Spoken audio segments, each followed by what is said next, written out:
É um gosto estar de volta a mais uma conferência de valor da Associação Portuguesa de Administradores Hospitalares.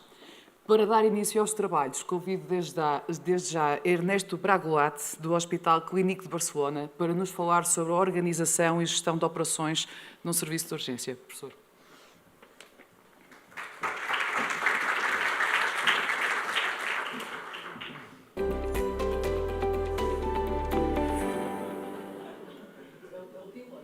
Delay. Foi o delay, não tem problema. Bom, muito boa tarde, muito obrigado à organização por me ter convidado para estar hoje aqui com todos vocês para compartilhar um pouco o que a gente fez no serviço da urgência em Barcelona para melhorar. Eu tive a sorte de morar, viver no Brasil, já foi no século passado, eu tinha 14 anos até os 18, e para mim foi uma experiência incrível. E ainda que em Barcelona não tenho muita oportunidade de falar em português, mas vou tentar fazer a minha explicação na sua língua. E peço desculpas por algum erro que eu possa cometer, porque agora eu falo espanhol, falo catalão, não? Lá a gente fala catalão, e o português eu misturo, às vezes, algumas palavras, mas mesmo assim, vamos lá. O que eu quero explicar para vocês é como é que a gente implementou a metodologia Lean no serviço da urgência. Nos inícios, a gente pensava, não, os profissionais que olhavam para a gente assim, com uma cara diferente, não? O que estão falando? Não tem nada a ver a atenção do doente com a produção de automóveis ou de carros. Né? Mas eu vou lhes mostrar que sim que tem muitas semelhanças. Né? Se vocês pensam nesses motivos de consulta, se febre, dispneia, dor abdominal, todos eles têm um processo que é muito semelhante. Né? Primeiro vem a enfermeira, faz a medição de constantes, né? Depois vem o médico, atendimento do médico, faz a anamnese, exploração física, pede os exames complementares, depois vem a enfermeira novamente, faz a extração, a colheita de sangue, e finalmente o médico recebe as provas e decide o que faz com o paciente, se precisa de internamento, se precisa de observação, ou se ele pode ir embora para casa. Portanto, dá para desenhar um processo, não, onde podemos tentar melhorar isso. Mas primeiro eu vou lhes explicar por que a gente precisou de aplicar essa metodologia. Sim? O meu hospital, o Hospital Clínico, está bem no meio da cidade de Barcelona, e o nosso serviço da urgência está assim no meio do hospital. Sim?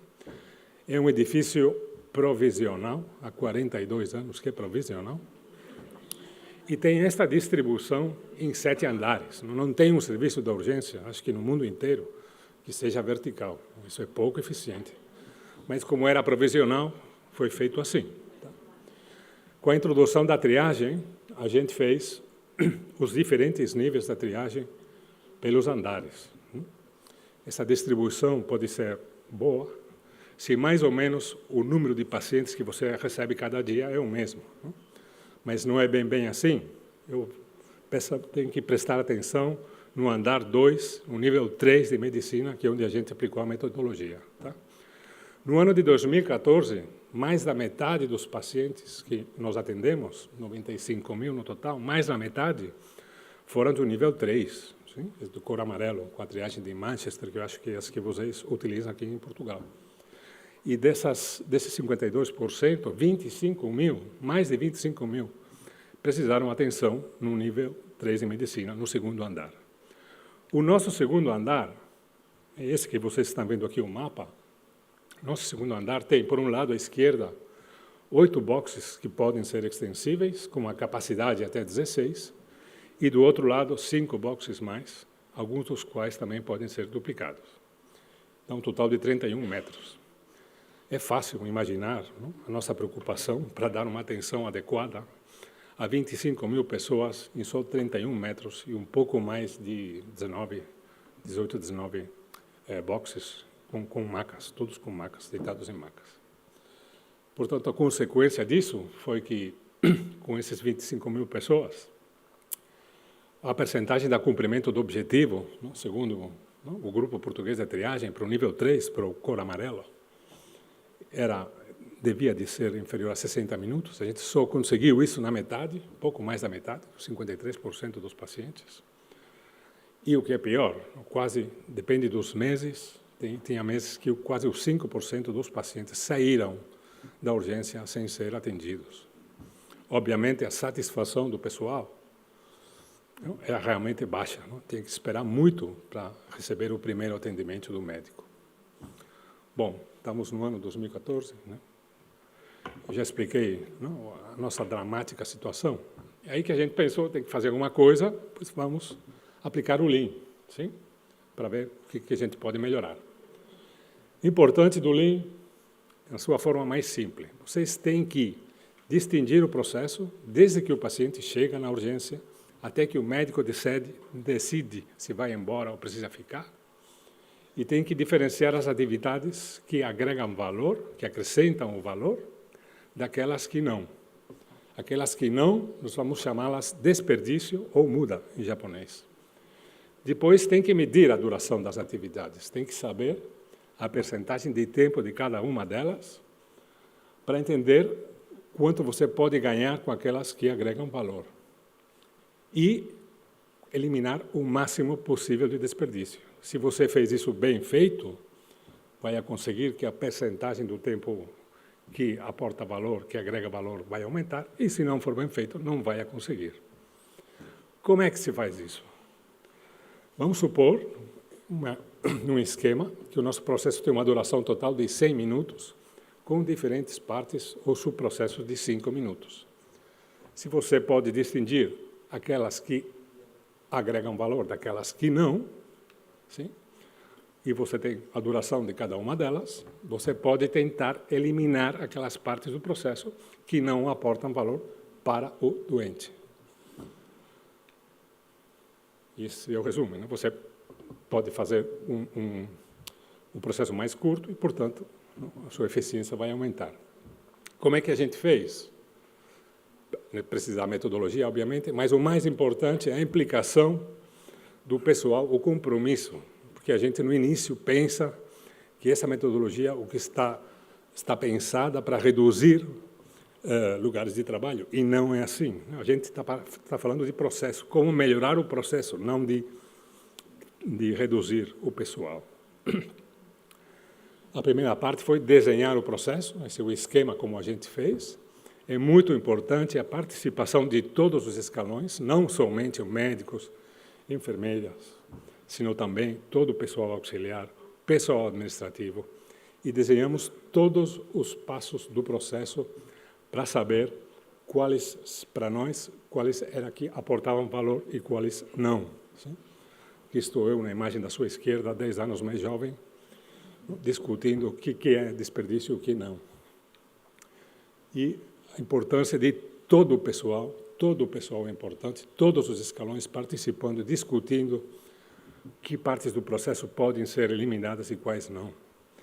Quando tinha dúvida, a gente descia no andar para praticar a observação, para decidir se realmente aquilo era um desperdício ou não. Sim? Tudo muito democrático. Sim?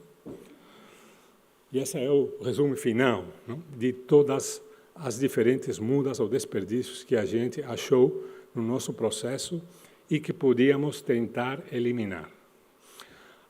O desperdício pode ser classificado ou categorizado em esses 8 grupos ou categorias, que vou lhes explicar um pouco. A sobreprodução, né? Quando você produz mais do que é necessário, é muito comum no serviço da urgência.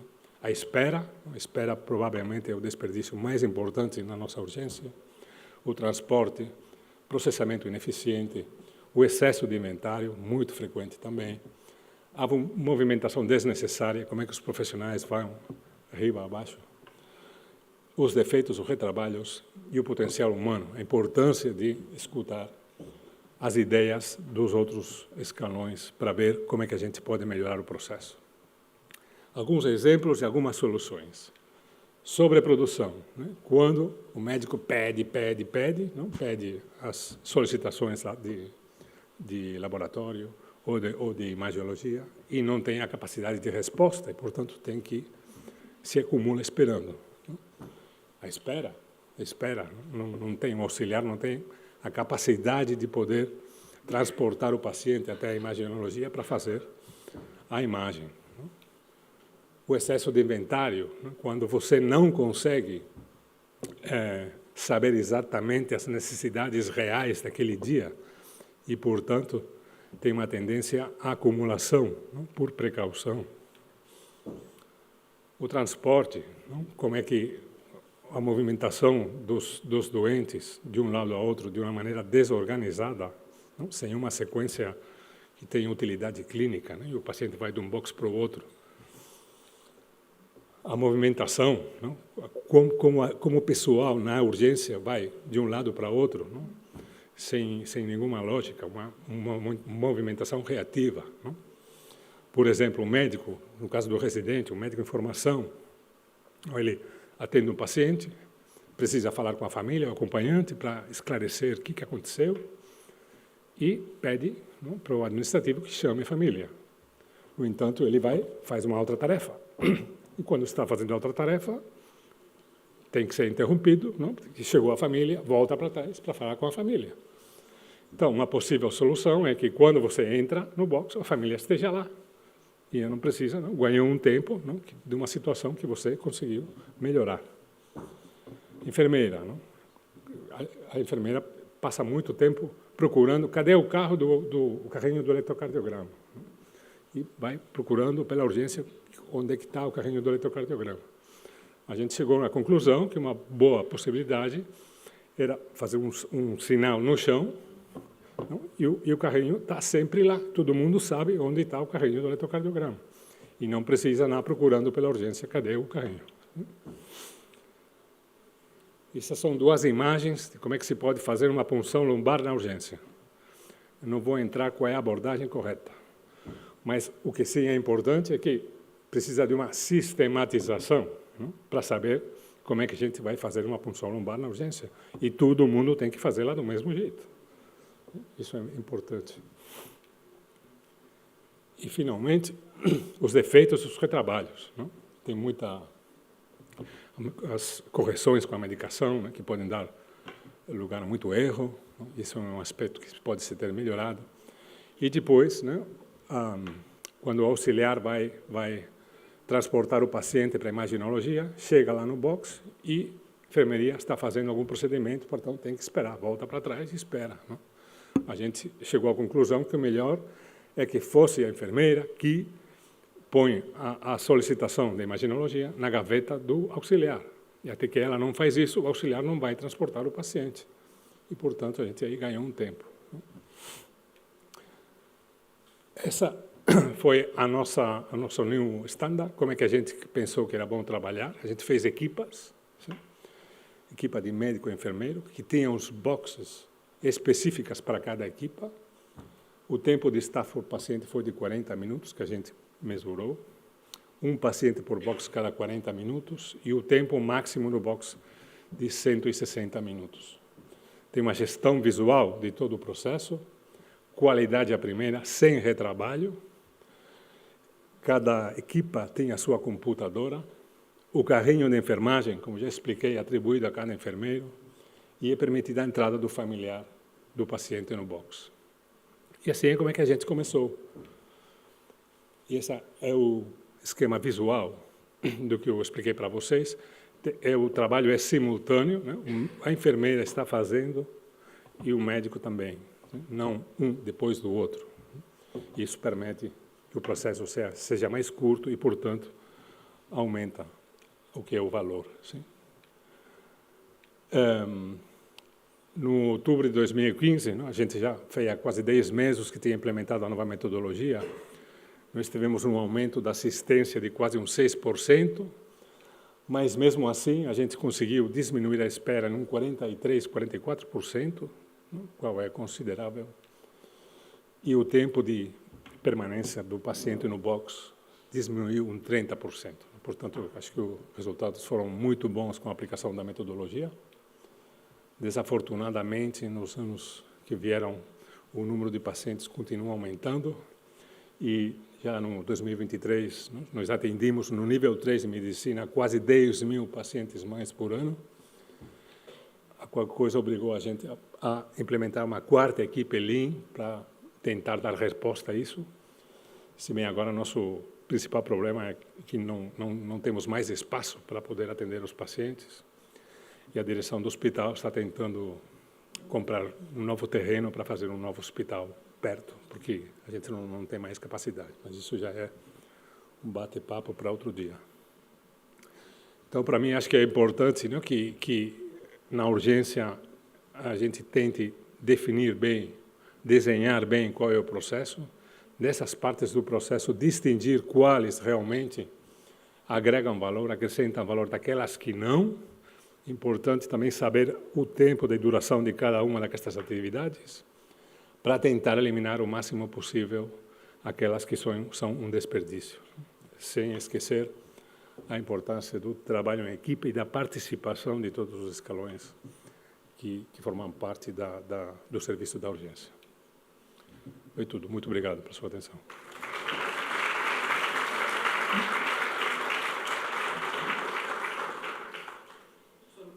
Tinha duas questões para lhe colocar e, eventualmente, se calhar, os seus colegas também. Dentro da sua apresentação, percebemos, é outro problema também dos hospitais portugueses, a certa altura o espaço não cresce, não é? E confesso-lhe que essa parte vertical numa urgência eu também nunca tinha visto. Mas o perfil do doente, por exemplo, nós cá agora, finalmente estamos a conseguir implementar algumas medidas no sentido de inverter o fluxo, que a urgência é uma porta aberta. Qual era a vossa realidade na altura? Já percebemos que cerca de 53% eram amarelos, portanto, ok, precisam, sim, obviamente de... Mas já na altura, quando arrancaram com o processo, tinham uma ligação direta, tinham outras respostas que evitavam uma sobreposição, digamos assim, um superfluxo de doentes que não precisavam de ir ao vosso serviço? Não. Não. Nosso sistema de saúde, como o de vocês, é gratuito, universal. O cidadão pode decidir quando vai à urgência, quando, onde, que hora. E nós não temos capacidade a gente pode sugerir, pode fazer algum comentário, mas se o utente decide que quer na urgência, a gente não tem ainda mecanismos para reverter isso, não. Mas isso é um dos maiores também, é um dos maiores sem dúvida, problemas, sem não é? dúvida, sem dúvida. Porque nesta altura também enfrentam, como nós, um déficit de recursos humanos que também complica a equação? É sim. Mas nós temos que trabalhar com a nossa realidade, não com aquilo que achamos que pode acontecer no futuro, né? E, desafortunadamente, os nossos governantes não estão para pensar além dos próximos 4 anos, quando vêm as eleições, e o que eu posso decidir que pode me prejudicar na votação. Então, não tem uma estratégia de saúde para os próximos 10, 15 anos, vamos tentar fazer isso assim, não?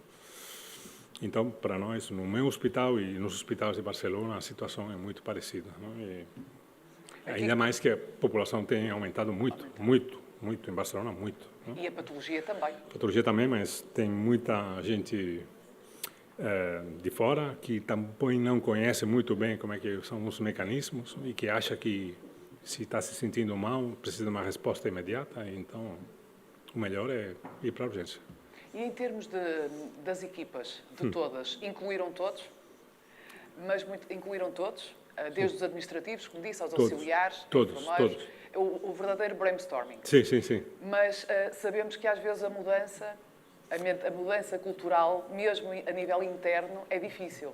Foi muito difícil, foi muito difícil. Primeiro porque a gente pensava que a nossa vontade era reduzir os lugares de trabalho, que se você mostra a imagem do processo de 100 minutos, que depois acaba em um de 30, você pensa, não vou precisar tanta gente, por isso eles estão aqui tentando reduzir, né?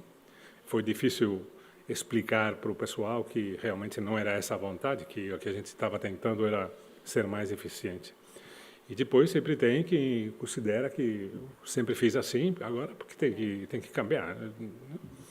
E isso é muito importante a lideragem dentro da implementação da triagem e a presença dos líderes lá vendo o que a gente faz e observando para poder sugerir as melhoras. E isso foi um trabalho de meses, muitos meses, de manhã à tarde e à noite, não somente de manhã. Sim.